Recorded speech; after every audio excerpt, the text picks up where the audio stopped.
I want to share with you our nightly routine ng husband ko. Tuwing hapon, after work, or tuwing weekends, we try to walk malapit sa SM malapit sa amin. And para makomplete namin yung 10,000 steps, or kung hindi naman maka 10,000, at least maka 5,000 steps man lang daily. So yan, medyo inaantok na ako. And kasi anong oras na rin yun, mga 8 o'clock, nagyaya pa siya na maglakad. So sama naman ako.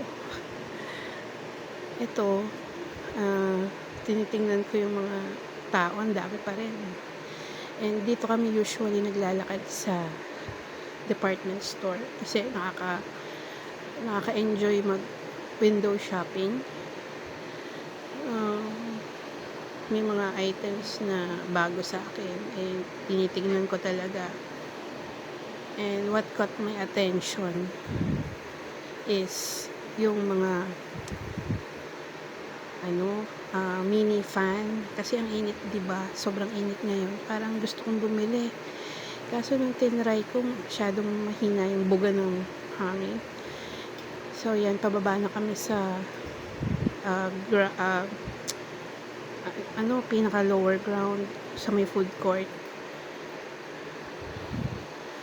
And ito na yung last na nakuhanan ko, yung sa Goldilocks.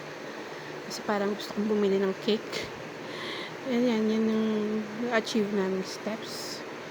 8,444 steps at 9 o'clock, at almost 8:47 p.m. na. Thank you for watching.